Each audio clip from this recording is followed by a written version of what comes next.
हेडियो साहब, कई दिनों से सोशल मीडिया पर उपमंडल के गांव रीगढ़ में पानी की व्यवस्था को लेकर बातें चल रही हैं, चर्चाएं चल रही हैं। सर, क्या है पूरा मामला, इसको लेकर क्या कहेंगे आप? पहले तो आप सबका स्वागत है। दूसरा, मैंने 23 जुलाई को ज्वाइन किया था यहाँ। पिछले 10 महीने से मैं हेड ऑफिस था, तो गवर्नमेंट के आदेशों की पालना में मैंने 23 तारीख को यहाँ ज्वाइन किया था। ये मसला पीछे से चला हुआ था। इनफैक्ट था क्या कि रीगढ़ गांव के एक परिवार ने ये कंप्लेंट लगाई थी ग्रीवेंस कमेटी में कि भाई हमारे यहाँ एक कारण कैंसर का जो है ना वो पेयजल आपूर्ति हो सकता है।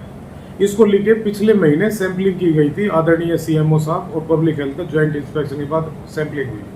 सैंपलिंग का रिजल्ट अभी जो ग्रीवेंस कमेटी की मीटिंग हुई है उसमें प्रस्तुत किए गए। ऐसी कोई कारण उसमें नहीं पाया गया कि भाई पानी की वजह से कैंसर हो रहा है। उसके 100 कारण और भी हो सकते हैं। तो मुझे जो यहाँ का स्टाफ है उसने ये बताया कि पीछे इस वजह से कि जब तक रिपोर्ट आती है तब तक, क्योंकि लोगों को शंका है कि पेयजल आपूर्ति की वजह से यहाँ दिक्कतें हो रही हैं, तो वो उस सप्लाई को लिमिटेड कर दिया गया था कि भाई नहीं पीना चाहते तो कोई बात नहीं, कम से कम बीमारी से तो कोई आदमी नहीं प्रभावित होगा।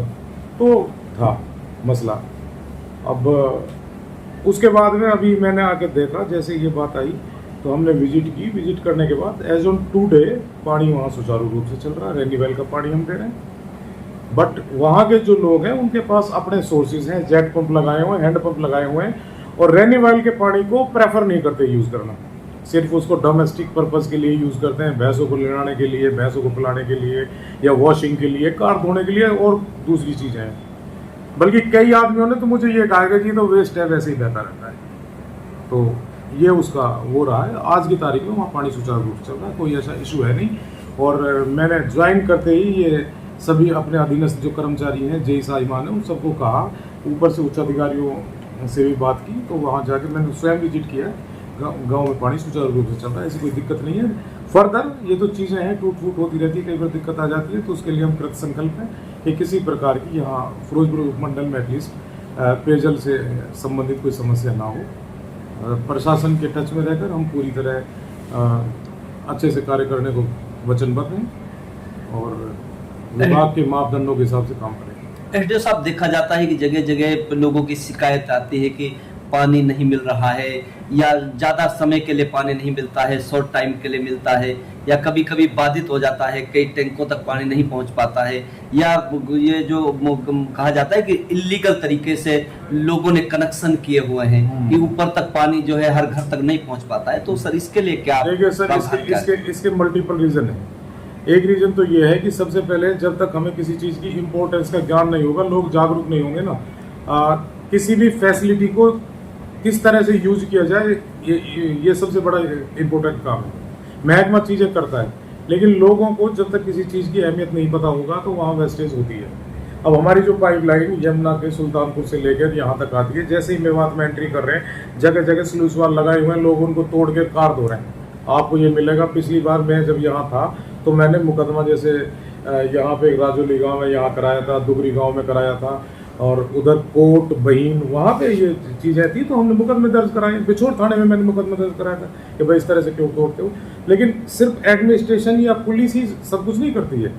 लोगों का जागरूक होना, पानी के महत्व को समझना, कम से कम ये सोचा जाए कि 100 किलोमीटर दूर से लेके हम पानी को अरावली पर्वत के जो टो वाल है वहाँ तक लेके आ रहे हैं, तो लोगों का सहयोग और उनकी भागीदारी इस मामले में बहुत जरूरी है। सबसे इम्पोर्टेंट बात तो ये है। तो सर, उन लोगों को क्या कहना चाहते हैं कि अगर रेनीवेल का पानी जाता है, लोग टूटी को बंद नहीं करते, रास्तों पे पानी चलता रहता है जो व्यर्थ जाता है पानी, तो क्या कहना चाहोगे? इसकी इम्पोर्टेंस के लिए मैंने इसीलिए कहा लोगों को जागरूक होना जरूरी है। अपने टूटियां बंद करें, कहीं वेस्टेज अगर हो रहा है तो उसको रोकें, क्योंकि इम्पोर्टेंट है।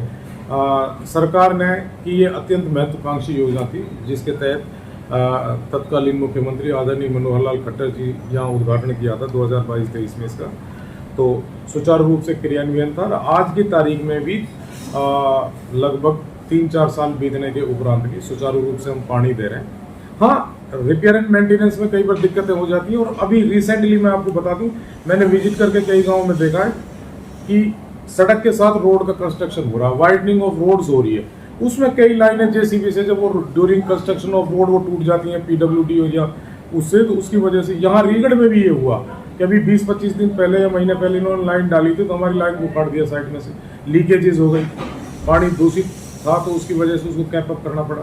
तो ये चीज़ें होनी चाहिए। आगे से हम चाहेंगे कि इस तरह का अगर है तो जो डिपार्टमेंट्स हैं जो दूसरे काम कर रहे हैं उनके साथ प्रॉपर कोऑर्डिनेशन लाइसेंसिंग के साथ काम करेंगे।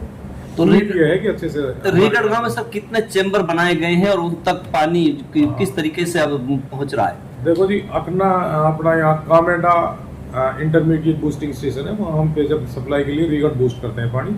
वहाँ पे एग्जिस्टिंग 2 हैं, एक अकना का रीगढ़ के बीच में बना हुआ है, एक दूसरा है जो कब्रिस्तान के पास बना हुआ बूस्टर नंबर, तो दोनों में पानी पहुँच रहा है। तीसरे वाला जो मैंने रिसेंटली किसी सोशल मीडिया अकाउंट पर देखा था कि भाई वो टूट फूट हो रही है, वो क्या है कि 10-15 साल पुराना एक बूस्टर था जिसको दिखाया गया कि ये टूट रहा है, उपड़े भर रहे हैं लाइक दैट, तो वो बहुत रिसेंट है और वो अभी भी सर्विसेबल नहीं है, दैट इज कंडम जी।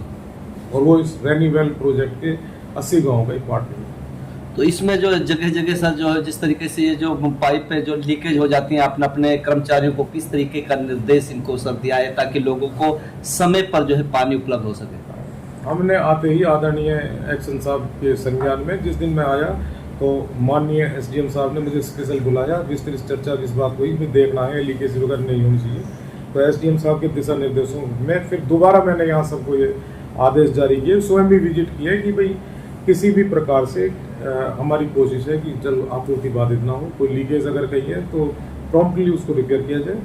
हमने O&M एजेंसीज को ये टेंडर दिया हुआ, वो अगर नहीं करते विद इन द टाइम कि भाई इतना टाइम इनको है इसको लीक करने का, तो सरकारी गाइडलाइन है, एक लीक है अगर हैवी लीक है तो इसमें 2 दिन, ये है तो 1 दिन, ये है तो 24 घंटे, मोटर चलनी है 24 घंटे में करनी है, तो उन दिशा निर्देशों के हिसाब से भाई काम को पूरा करें ताकि आम जन को किसी प्रकार की कोई असुविधा ना हो। तो गाँव में पानी देने का सर शेड्यूल क्या बनाया गया है? क्या शेड्यूल है, किस समय से कब तक जो है पानी दिया जाता है? वो अलग अलग गाँव के अलग अलग है, क्योंकि हमारे पास ना यमुना से पानी आता है, पहले हम भरते हैं पानी को, फिर इंटरमीडिएट बूस्टिंग स्टेशन से जो वहाँ एसबीएस है उनको भरते हैं, फिर सप्लाई करते हैं। तो डिपेंड करता है कि वहाँ पे बिजली के सप्लाई आवर्स क्या है, तो उसके हिसाब से वो हर गांव का टाइम अलग फिक्स है।